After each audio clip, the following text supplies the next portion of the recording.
وہ بھی بازاروں کو، گھروں کو اور نظام کو کپڑوں میں لے کے چلتے ہیں، ننگے ہو کے نہیں۔ ننگا ہونا انسانیت کا سب سے بڑا عیب ہے اور ہے۔ تو آپ جو ہے نا لوگوں کے لیے لباس مہیا کر رہے ہو۔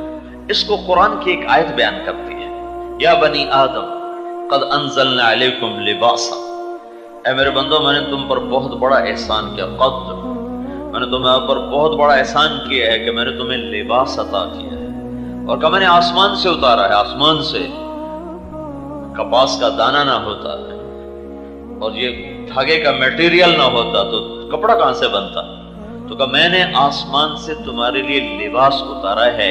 یہ دو کام کرتا ہے، یواری سواتکم، ایک تو تمہیں بے پرد ہونے سے بچاتا ہے اور تمہارے جسم کو یہ چھپاتا ہے، وریشا، اور دوسرا کام کیا ہے کہ یہ تمہیں خوبصورت بناتا ہے۔ ساری خوبصورتی لباس میں ہے، ننگے ہونے میں کوئی حسن نہیں ہے، مرد ہو یا عورت۔ جدہ میں نا ایک ڈریس ڈیزائنر ہے، وہ جتنے یہ رائل فیملیز ہیں، سعودیہ کی، قطر کی، امارات کی، کویت کی، اور جب عراق تھا اس وقت، ان سب کی خواتین کے لباس وہ تیار کرتا تھا۔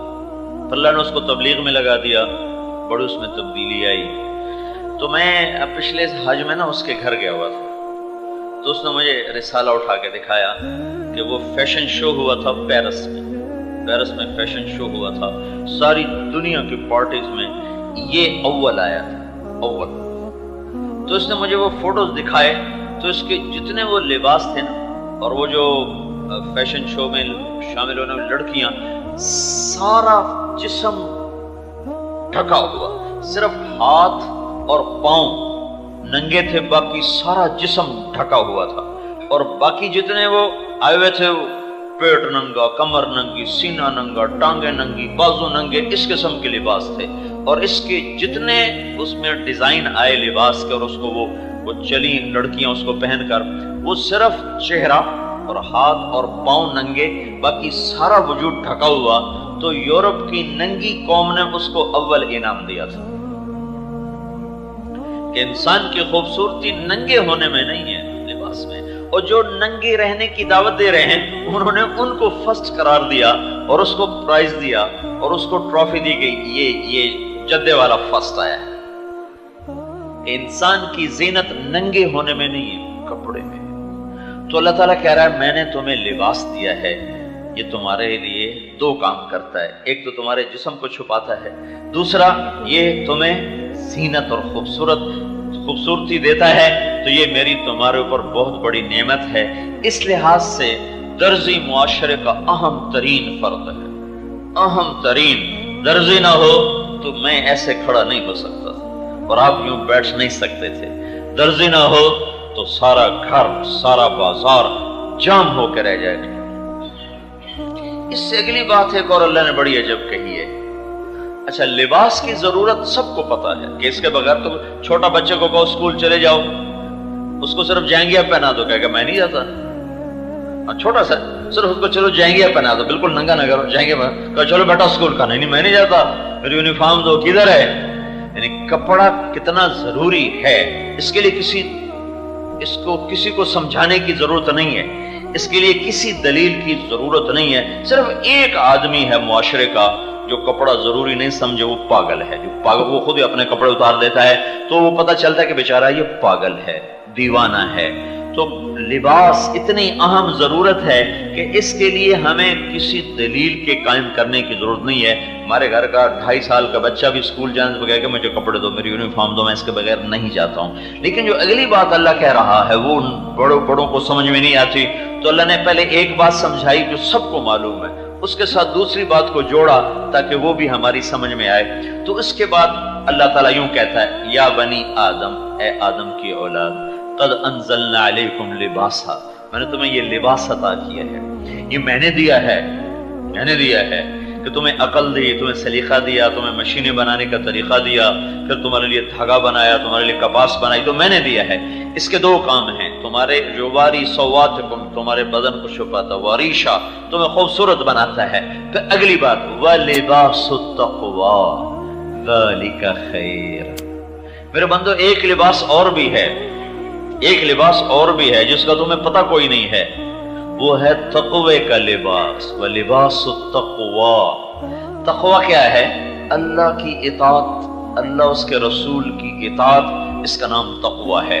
تو اللہ تعالیٰ نے کہا میرے بندو ایک لباس اور ہے، وَلِبَاسُ التَّقْوَى ذَلِكَ خیر، وہ بڑا عالی شان لباس ہے، وہ بہت بہترین لباس ہے۔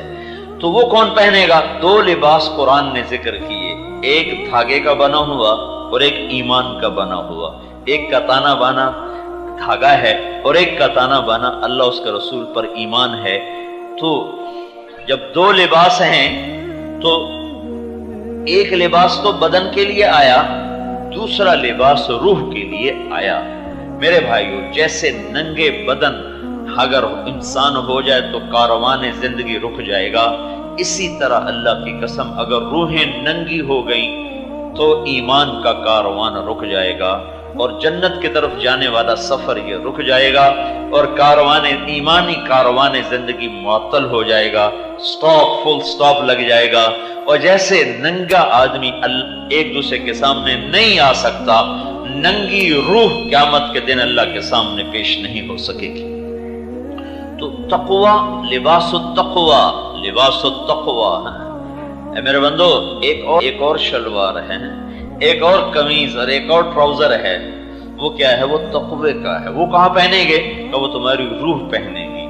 روح ہمیں تو نظر نہیں آتی، کب مجھے نظر آتی ہے کہ تم اس لباس میں رہ کر بھی ننگے ہو کہ اللہ تو ہمارے اندر کو بھی دیکھتا ہے، باہر کو بھی دیکھتا ہے۔ الا انہم یفنون صدورہم لیستخفوا منہ الا حین یستغشون ثیابہم یعلم ما یسرون وما یعلنون۔ تم کتنی مرضی چادریں اوپر لے لو، میں تو تمہارے بدن کو دیکھتا ہوں، تمہارے اندر کی غلاستوں کو دیکھتا ہوں۔ تم اس لباس سے اللہ سے نہیں چھپ سکتے ہو۔ ہاں، ایک لباس تم پہن لو، دوسرا تقوی والا، ایمان والا، اللہ کے نبی کی اطاعت والا، غلامی والا۔ وہ کہاں تیار ہوتا ہے؟ وہ میرے نبی کی فیکٹری میں تیار ہوتا ہے۔ اس کے لیے وہاں مشینیں لگی ہوئی ہیں، اس کے لیے وہاں دھاگا بنتا ہے، اس کے لیے وہاں میٹیریل تیار ہوتا ہے۔ پھر اسے کون پہنتا ہے؟ اسے روح پہنتی ہے۔ جب روح پہنتی ہے تو جیسے تم لباس پہن کر ایک دوسرے کی نظروں میں جچ جاتے ہو، ایسے جب تم تقوی کا لباس اپنی روحوں کو پہناؤ گے تو تم اللہ کی نظروں میں جچ جاؤ گے۔ اللہ تمہیں محبوب بنا لے گا، اللہ تمہیں پیارا بنا لے گا، اللہ تمہیں اپنا بنا لے گا۔ ذالک خیر۔ میرے بندو، یہ بہت عظیم لباس ہے۔ تو ننگے ہو کے نہ مرنا، کرتا شلوار پہن کے مرنا، کہ میرے پاس آؤ تو تمہاری روحوں پہ کڑھائی ہوئی ہو، ایمبرائڈری ہوئی ہو، ٹک ٹک ٹک ٹک ایمبرائڈری، یہ کیا کر دیا، یہ بیل، یہ بوٹا، یہ ایسے، یہ پتی ایسے، یہ رنگ ایسے، یہ ڈیزائن ایسے۔ تو میرا اللہ کہتا ہے اپنی روح پر یہ ڈیزائننگ کر کے آؤ، میں تمہیں بہت پسند کروں گا، تم مجھے بڑے اچھے لگو گے، مجھے بڑے پیارے لگو گے۔ تو وہ جو ڈیزائننگ ہے اور وہ جو ایمبرائڈری ہے وہ حضرت محمد صلی اللہ علیہ وسلم کی پاک زندگی ہے اور پاک طریقہ ہے، جو اس کے مطابق ڈھل جائے گا بس وہ اس کو سمجھو اس پر لباس آ گیا، اس پر اللہ تعالیٰ اس کی طرف دیکھے گا تو اللہ خوش ہو جائے کہ اس نے میرے نبی کا طریقہ اپنا لیا، میرے نبی کے سانچے میں ڈھل گیا۔ تو میرے عزیزو، وہ لباس جو میرے اللہ نے دیکھ کر مجھے پاس کرنا ہے وہ یہ نہیں، وہ ہے جو میرے نبی کی فیکٹری میں تیار ہوتا ہے، جس کا نام تقوی ہے، اور وہ روح پہنتی ہے۔ جب وہ روح لباس پہنتی ہے تو پھر وہ باپرد ہو کر اللہ کے دربار میں پیش ہو سکتی ہے، جیسے ننگے انسان کو بازار میں، دفتر میں، گھر میں بیٹھنے آنے کی اجازت نہیں ہے، ننگی روح کو اللہ کے دربار میں پیش ہونے کی اجازت نہیں ہے، اس کو وہیں سے دھکا دے کے جہنم میں ڈال دیا جائے گا۔ تو میری آپ سے گزارش ہے کہ یہ لباس بھی پہننا ہے، یہ بھی پہننا ہے۔ یہ حضرت محمد صلی اللہ علیہ وسلم کی پاک زندگی کا لباس ہے۔ یہ جو تبلیغ کا کام ہو رہا ہے یہ اس لباس کی تیاری ہے جو تبلیغ میں جاؤ بھائی، ہم کہتے ہیں نکلو بھائی، یہ اسی کی تیاری ہے کہ ہم اللہ کے محبوب کی پاک زندگی کو اپنی زندگی بنائیں اور ہمارا سانچہ اس میں ڈھلے۔ تو جب ہمارے کپڑے اترے اور کفن اترے، قبر میں جا کر کفن تو لوگوں سے ہوتا ہے نا چھپا ہوا، قبر میں تو کفن اتر جاتا ہے۔ کیسے اتر جاتا ہے؟ ختم ہو جاتا ہے، ریزہ ہو جاتا ہے، سارا وجود بھی ختم ہو جاتا ہے، مٹی ہو جاتا ہے. اس میں سے ایک اور وجود نکلتا ہے. ایک طارق جمیل آپ کو نظر آ رہا ہے, یہ تو مٹی کا ڈھیر ہے. اس میں سے جب اصل نکل جائے گا تو یہ مٹی کا ڈھیر ہے, یہ مٹی ہو جائے گا. یہ کرتا اگر میں اتار دوں جسم سے اور دوسرا پہن لوں تو یہ پھٹے یا دھلے مجھے کوئی فرق نہیں پڑتا. پریس استری کیا جائے ویسے پھینک دیا جائے مجھے کوئی فرق نہیں پڑتا ہے. تو جب اس کرتے اور شلوار میں سے روح نکلتی ہے, جسم سے جب روح نکلتی ہے تو جسم ایک کرتے کی طرح ہے, کٹے پھٹے جلے, نکلنے والے کو کوئی پرواہ نہیں. اب جب یہ نکل رہی ہے نا روح, تو اس کو نکلتے ہوئے کرتا بھی چاہیے, شلوار بھی چاہیے, ورنہ ننگی کیسے نکلے گی. تو اس کو نکلتے ہوئے اب اس نے سب سے بڑے دربار میں جانا, سب سے بڑے دربار. کسی بڑے افسر سے ملنا ہو تو ویسٹ کوٹ ایسی نہیں چاہیے, جوتا ایسا ہونا چاہیے اور کرتا ایسا ہونا چاہیے, بیچ میں پھول بھی لگا ہو, کھبے سجے بھی نہ ہوئے, ہپ کو جگہ تے کھلوتا ہوئے ہیں. تو اب تم نے اللہ کے دربار میں جانا ہے, تو اللہ کے دربار میں جانے کے لیے اب تمہاری روح نے جسم کو چھوڑا, تو اسے اگر ننگا بھیج دیا تو اللہ کے دربار نہیں کھلے گا اور وہیں سے اسے اٹھا کے جہنم میں ڈال دیا جائے گا. اور اگر اس کو آپ نے کرتا پہنا دیا, شلوار پہنا دی, اسے مزین کر دیا اپنے حبیب اپنے محبوب صلی اللہ تعالی علیہ وسلم کے پاکیزہ لباس سے جس کا نام تقویٰ ہے, تو آپ کو فرشتے بھی ہاتھوں ہاتھ لیں گے. پہلے آسمان والے استقبال کریں گے, دوسرے تیسرے چوتھے, ہر طرف آپ کے لیے مبارک مبارک کی صدا ہوگی, یہاں تک کہ روح جا کر اللہ کے عرش پہ سجدہ کرے گی اور اللہ کہے گا میرے بندے میں تم سے راضی ہوں, یا تو بھی مجھ سے راضی ہو جا اور انتظار کر, دن آئے گا جب میں تیرے لیے جنت کے دروازے کھول دوں گا, ابھی مزے کر, تیرے لیے نہ کوئی پابندی ہے. تو یہ جو تقوی والا لباس ہے, کرتا شلوار ہے, ٹراؤزر اور قمیص ہے, یہ تبلیغ میں تیار ہو رہا ہے, تبلیغ میں. تو میں آپ سب بھائیوں سے گزارش کروں گا کہ آپ اس کے لیے وقت نکالیں اور 3 دن کے لیے اللہ کی راہوں میں نکلنا شروع کریں. پھر جب آپ کو ہمت ہو جائے تو 40 دن کے لیے نکلنا, 4 مہینے کے لیے نکلنا, لیکن 3 دن کا جانا نہ چھوڑو. 3 دن تبلیغ میں جاؤ تو آپ کا تانا بانا بننا شروع ہو جائے گا اور آپ کا لباس تیار ہو جائے گا. اور اپنی روزمرہ زندگی میں ایک نماز نہ چھوڑیں, ذکر و تلاوت نہ چھوڑیں, زبان سے کسی کو گالی نہ دیں, کسی کی برائی نہ بیان کریں, کسی کی برائی نہ سنیں, اور یہاں کام کے دوران دیانتداری سے کام کریں. حلال رزق کبھی ضائع نہیں ہوتا اور حرام رزق کبھی محفوظ نہیں رہتا. حلال کمانے والوں کے گھر میں کبھی خزاں نہیں آتی اور حرام کھانے والوں کے گھر میں کبھی خوشی اور بہار نہیں آتی. یہی میرے رب کا فیصلہ ہے اور اسی کے ہاتھ میں کائنات کی بادشاہی ہے. یہ ایک غلط ذہن ہے کہ پیسہ آئے گا تو ہم خوشحال ہو جائیں گے. اللہ کی قسم یہ بہت بڑا جھوٹ ہے. اللہ راضی ہوگا تو ہم خوشحال ہو جائیں گے. تو آپ سارے بھائی اس کی نیت کرو, اپنے آپ کو اس کے لیے تیار کرو کہ ہم نے ایک اور لباس بھی پہننا ہے کہ جب ہم اللہ کے دربار میں جا رہے ہوں تو ہم فٹ فاٹ ہوں, ویسٹ کوٹ بھی ہو, کرتا بھی ہو, شلوار بھی ہو, پریس بھی ہوا ہو, خوشبو بھی لگی ہوئی ہو, تو اللہ بھی کہے واہ واہ بڑا اچھا بندہ آ گیا, میرا بڑا اچھا بندہ آ گیا, چلو اس کو فل پروٹوکول دو.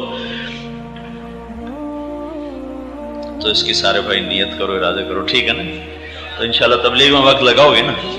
اور یہاں فیکٹری کی پابندی سے نماز نہ پڑھو, اللہ کا حکم سمجھ کے نماز پڑھو.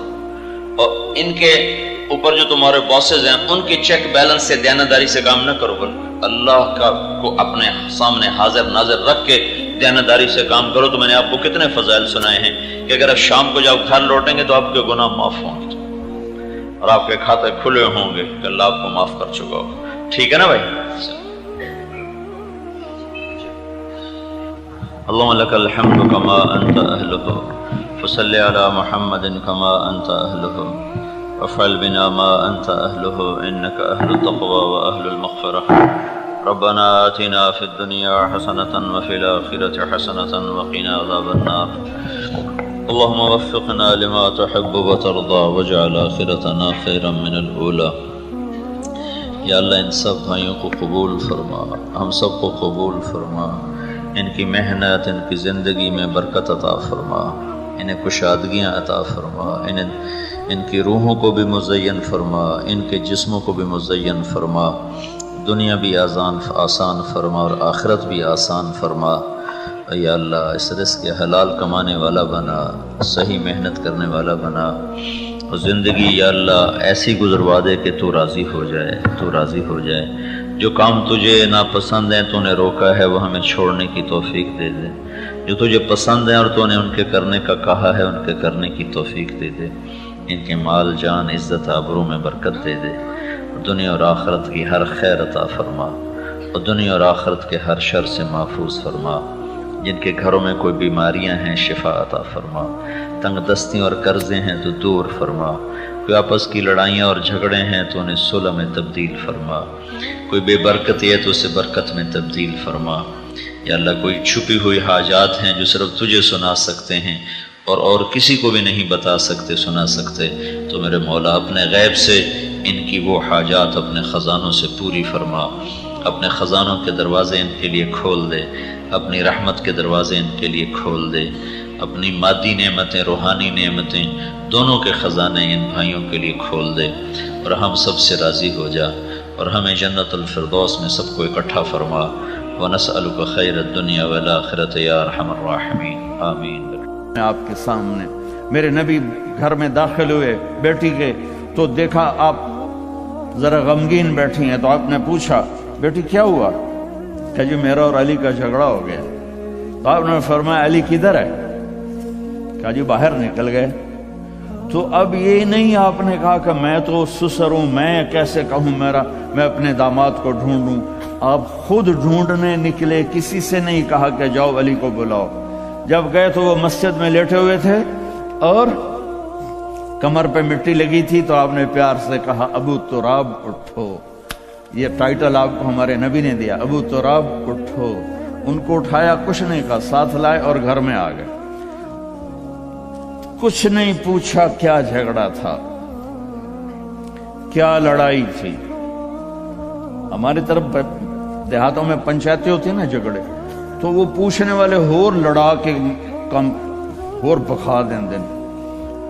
ہاں بھئی تو کی آکھیا، ہاں بھئی تو کی آکھیا ہو سکا ہے تو میں آکھیا نہیں ہو سکا، تو آکھیا ہو سکا ہے تو میں آکھیا نہیں ہو سکا، تو آکھیا بھئی تھی لڑائی ہو کہ صلح دی بجائے ہو لڑائی ہو جانا۔ میں قربان جاؤں، میرے نبی تشریف لائے اور آپ نے ایک لفظ نہیں بولا، اور آ کر آپ ایسے نا لیٹ گئے، زمین پر لیٹ گئے، زمین پر۔ ادھر حضرت علی کو لٹایا، ادھر حضرت فاطمہ کو لٹایا۔ اب مجھے دیکھنا، یہ ہاتھ علی کا پکڑ کے یہاں رکھا، ادھر سے بیٹی کا ہاتھ پکڑ کے یہاں رکھا علی کے ہاتھ پر، یہ دیکھ رہے ہو، اوپر آپ نے اپنا ہاتھ رکھا۔ اب یہ علی کا ہاتھ، یہ فاطمہ کا ہاتھ، یہ میرے نبی کا، اور کہا تم دونوں بولو ہماری صلح ہو گئی۔ کچھ نہیں پوچھا کیا ہوا، بکا تم کو ہماری صلح ہو گئی۔ تو دونوں نے کہا یہ ہماری صلح ہو گئی۔ تو آپ اتنے خوش نکلے کہ صحابہ بھی آپ کے چہرے کی خوشی کو دیکھ کر پوچھنے لگے یا رسول اللہ آپ تو بڑے خوش نظر آ رہے ہیں۔ تو آپ نے فرمایا میں علی و فاطمہ کی صلح کرا کے آ رہا ہوں۔ تو اس سے اونچا گھر اور کہاں سے میں دکھاؤں آپ کو؟ یہ بات میں کیا سناؤں آپ کو؟ آپ نے حضرت عائشہ سے فرمایا عائشہ سنو، دھیان سے سنو، اظہار محبت، اظہار محبت۔ آپ نے کہا عائشہ مجھے جب سے پتہ چلا ہے کہ تو جنت میں میری بیوی ہے، مجھے موت ہی اچھی لگنے لگ گئی۔ اور عربوں کے ماحول میں، عرب کے ماحول میں کوئی یہ کہتا مجھے بیوی سے عشق ہے تو عیب سمجھتے تھے، اور کوئی کہتا میری محبوبہ ایسی تو کہتے واہ واہ، یہ عرب کا ماحول تھا۔ جیسے یہاں گرل فرینڈ کا بوائے فرینڈ کا چل گیا ہے، اللہ ہمارے بچوں کو پاک دامنی نصیب فرمائے۔ تو عرب اس میں نا کوئی نہیں جھجکتے تھے، کھلم کھلا۔ وَهَلْ تَبْكِينَ، اپنے لیلا مجنوں کا نام تو سنا ہوا ہے، یہ صحیح لوگ ہیں، ساڑھے ہیر رانجے تو سارے کوڑے کسے ہیں۔ وَهَلْ تَبْكِينَ لَيْلَا إِذَا مِتُّ قَبْلَهَا وَقَامَ عَلَى قَبْرٍ نِسَاءٌ النَّوَائِحُ كَمَا لَوْ أَصَابَ الْمَوْتُ لَيْلَا بَكَيْتُهَا وَجَادَ لَهَا دَمْعٌ مِنَ الْعَيْنِ صَافِحُ۔ میں نے 2 شعر پڑھے، ہر شعر میں وہ لیلا کا نام لے رہا ہے، لیلا کا نام لے رہا ہے۔ یہ کلچر تھا عرب کا کہ معشوقہ سے محبت کا اظہار فخر، اور بیوی سے محبت کا اظہار اور تو رن مرید ہو گیا، تو زن مرید ہو گیا۔ یہ ماحول سمجھ میں آ گیا؟ اس ماحول میں ایک شخص مسجد میں آتا ہے اور ایسے محفل لگی ہوئی ہے، رو آ کر پوچھتا ہے یا رسول اللہ آپ کو سب سے زیادہ کس سے پیار ہے؟ من احب الناس الیک۔ تو آپ نے اس کے کان میں نہیں کہا ہو رہا تھا، آپ نے زور سے فرمایا عائشہ سے، اللہ وہ تو ہل گیا. آپ نے کہا عائشہ سے، اس کو تو توقع نہیں تھی. تو گھبرا کے کہنے لگا یا رسول اللہ میرا یہ مطلب نہیں تھا، میرا مطلب تھا مردوں میں کس سے زیادہ پیار ہے. تو وہ آپ نے کہنا تھا ابو بکر سے، تو آپ نے ابو بکر نہیں کہا، آپ نے کہا عائشہ کے ابا سے. اس عائشہ کا نام دوبارہ لیا. انہوں تھوڑا جا پانی پیوا مناسب. اپنے گھروں کو آباد کرو محبت کے بول سے، محبت کے رویوں سے، محبت کی باتوں سے درگزر کرو، برداشت کرو. یہ میرے نبی نے زندگی سکھائی ہے. حضرت عمر کا فرمان ہے ما اکرمہن الا الکریم وما اہانہن الا اللئیم. بیوی کو وہ عزت دیتا ہے جو شرافت والا ہوتا ہے، اور بیوی کو وہ ذلیل کرتا ہے جو کمینہ ہوتا ہے. اتنا سخت لفظ کہیں نہیں استعمال ہوا کہ کمینہ آدمی بیوی کو ذلیل کرتا ہے اور شریف آدمی بیوی کو عزت دیتا ہے. تو میرے بھائی بہنوں، اللہ کے واسطے میری فریاد سنو. تمہارے گھروں کی خوبصورتی میرے نبی کی غلامی میں ہے. یہ ڈبل جابیں چھوڑو، یہ بڑے بڑے گھروں کی دوڑ چھوڑو، بڑی بڑی گاڑیوں کی دوڑ چھوڑو. اپنے گھروں کو بچاؤ اللہ کے واسطے، کیونکہ یہاں کی نسل خطرے میں ہے. پاکستان میں کوئی برے سے برا بچہ بھی ہوگا تو ایتھیسٹ نہیں بنے گا، اسلام نہیں چھوڑے گا. یہاں اسلام چھوڑ دیتے ہیں.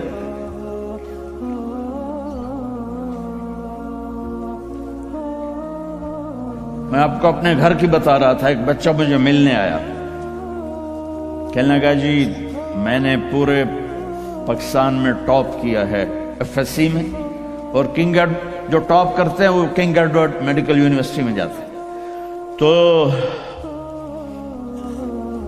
2 دفعہ میں خودکشی کی کوشش کر چکا ہوں، پلز کھائیں، گولیاں، لیکن وہ زندگی تھی بچ گیا. میں نے کہا بیٹا تو چھوٹا سا ہے، تو نے یہ خودکشی کی کیوں یہ تو نے قدم اٹھایا؟ کہا جی میرے امی اور ابو اتنا لڑتے ہیں کہ ڈسہارٹڈ ہو کر میں 2 دفعہ خودکشی کی کوشش کر چکا. ماں اور باپ کی لڑائی نے اتنے بریلینٹ قابل بچے کو مرنے پر مجبور کر دیا. کوئی بھوک نہیں تھی، سوکھے تھے، اچھے خوشحال گھرانہ تھا، لیکن خامد بھی بد زبان، بیوی بھی بد زبان، تو بچے خودکشی پہ آ گئے. بھائیو اگر آپ اپنے آپ کو خوبصورت بنانا چاہتے ہو، دیکھو میں ہاتھ جوڑتا ہوں، سب دیکھو اس زبان پہ قابو پا لو. یہ زبان خوبصورت ہو گئی، دل جڑ جائیں. بہ گئی بیمہ فتوے نہ ٹھوک دو.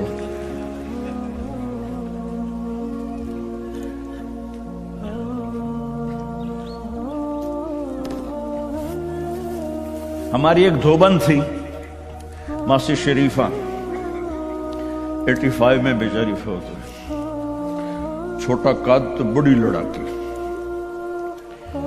تو وہ ایک دن آئی میری بہن کے پاس، کہنے کہ بی بی اے میری نوماں بڑیاں لڑدیاں میرے نال، 4 بیٹے تھے 4 بہن، تو میں نے کوئی تویز دے چاروں میریاں نوکر بن جاؤں. میری بہن کو تو پتا تھا کہ لڑدی تھا آپ. تو اس نے نا اسے کاغذ پر کچھ لکھا کے نا یوں کر کے نا اسے تعویذ کو رول کر کے کماسی شریفہ اے تعویذ ہے بڑا سانپ کے رکھا ڈالا، جب تیری لڑائی ہونے لگے تو نے یہ تعویذ ایتھے رکھ کے چک مار دینا.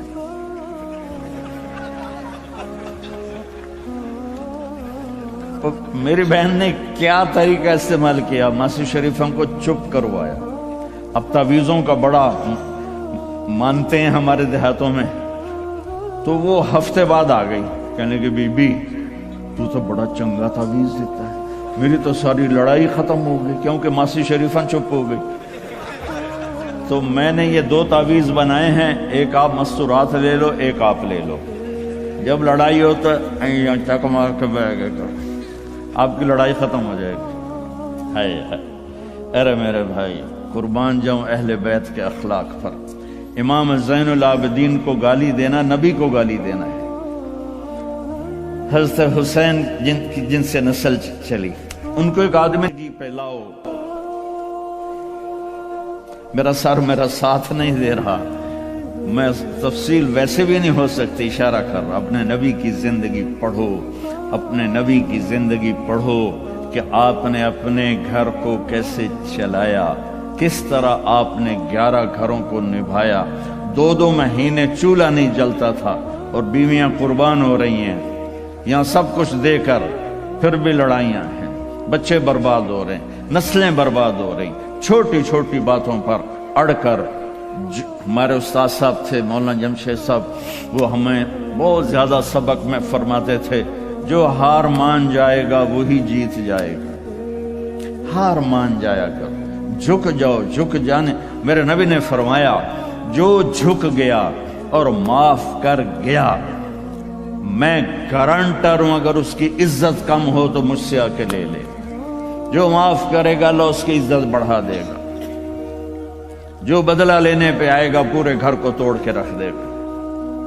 یہ چند روزہ زندگی ہے، میرے نبی کی 2 سنتیں لے لو، ایک زبان پہ قابو، یہ اس زبان پہ قابو پالو، اس زبان پہ قابو پالو، اس زبان پہ قابو پالو، تو آپ کے گھروں کے 90% مسائل ختم ہو جائیں گے۔ اور دل کو سب سے صاف رکھو، اور اپنے ایک دوسرے کا ہاتھ بڑھاؤ، اپنے بچوں کو اپنی دولت سمجھو، ان کو یہاں اچھا مسلمان بنا کے چھوڑو۔ اب یہ نسل یہاں رہنے والی ہے، واپس نہیں جائے گی، نہ تم جاؤ گے نہ تمہاری نسلیں جائیں گی۔ ایک پٹھان کوئی بیٹھا ہو تو پہلے معافی مانگتا ہوں، تو ایک پٹھان کا خرگوش گم ہو گیا، تو لوگوں نے افسوس کیا کہ خان جی آپ کا تو خرگوش گم ہو گیا، تو وہ کہنے لگا ارے بھائی غم نہ کرو، ہم نے اس کو نسوار کھلایا ہوا ہے، جب نشہ ٹوٹے گا ہمارے پاس ہی آئے گا۔ تو تمہیں آسٹریلیا کی نسوار لگی ہے، تم پاکستان واپس جاؤ گے؟ نہیں جاؤ گے، ادھر ہی رہو گے۔ لہذا یہاں اس طرح زندگی سیکھو کہ آپ کی نسلیں اسلام پہ باقی رہیں۔ میں اس ایسے اداروں پر محنت کرنے والوں کو سلام پیش کرتا ہوں، فضیل صاحب کو، عاصم کو اور وسیم کو، اور اس طرح جتنے بھی کوشش کر رہے ہیں۔ دارالعلوم گیا تھا، وہاں دیکھا تھا، جیسے ابھی اب انہوں نے اعلان کیا، ابھی ہر جگہ جب تم نے رہنا یہاں ہے تو یہی خرچ کرو، یہاں ڈھونڈو کون زکوٰۃ کا مستحق ہے، اس کو زکوٰۃ دو، یہاں ڈھونڈو کون ضرورت مند ہے، وہ غیر مسلم بھی ہے تو صدقہ دو، زکوٰۃ مسلمان کو ہے، صدقہ دو، اوپر دو۔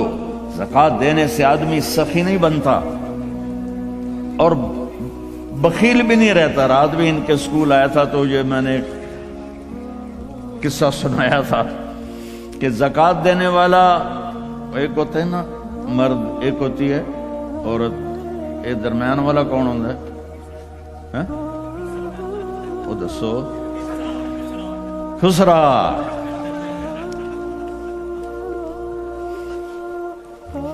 تو زکوٰۃ دینے والے جو ہوتے ہیں نا وہ بخل سے نکل آتے ہیں، سخاوت میں جاتے نہیں تو وچکارلے بڑھ جاتے ہیں۔ تو صدقہ بھی دیا کرو۔ خسرو پرویز ایران کے بادشاہ کے پاس ایک آدمی مچھلی لایا، اس کو بڑی پسند آئی تو اس نے شاہی جوش میں کہا 4000 درہم دے دو۔ بہت بڑی دولت تھی، جسے $4000 سمجھو ایک مچھلی۔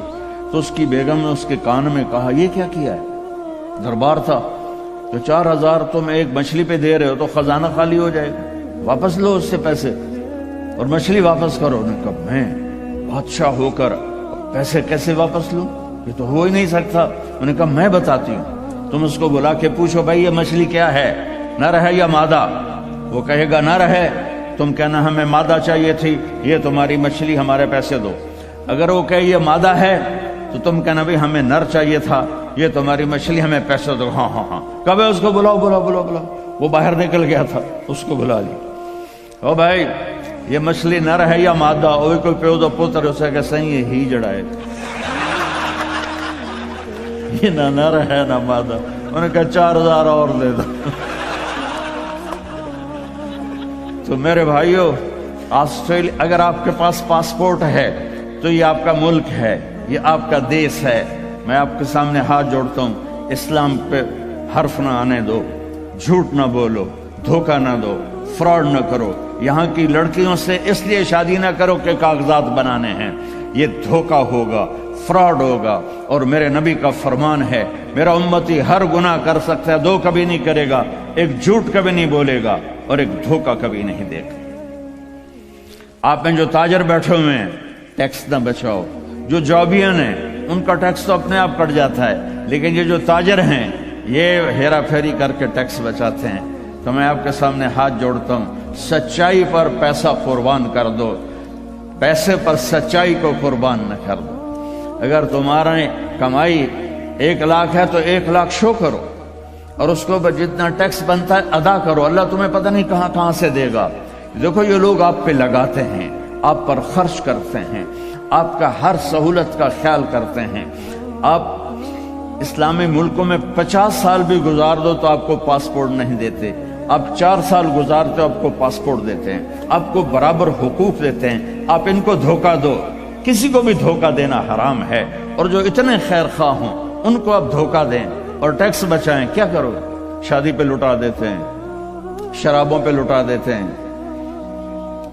رزق حلال، شرابیں نہ بیچو، رزق حلال کماؤ. اللہ سے مانگو کہ اللہ میں توبہ کرتا ہوں، میرے لیے راستہ نکال، اور پھر اس کی کوشش کرو، اللہ راستہ دے دے. آپ ان کے ساتھ، وہ انگریزوں کے دور میں نا دلی میں ایک وہ پک پاکٹ والا تھا، جیب کترا، تو اس کا چیلا شام کو 2 روپے لے کر آیا تو اس نے اس کو تھپڑ مارا کہ صرف 2 روپے سارے دن میں. انہوں نے کہا استاد جی آج ایک بڑا مال چرایا تھا، ایک انگریز کی جیب کاٹی تھی، لیکن 4 قدم چلا تو مجھے خیال آیا سبحان کہ اگر قیامت کے دن عیسیٰ علیہ السلام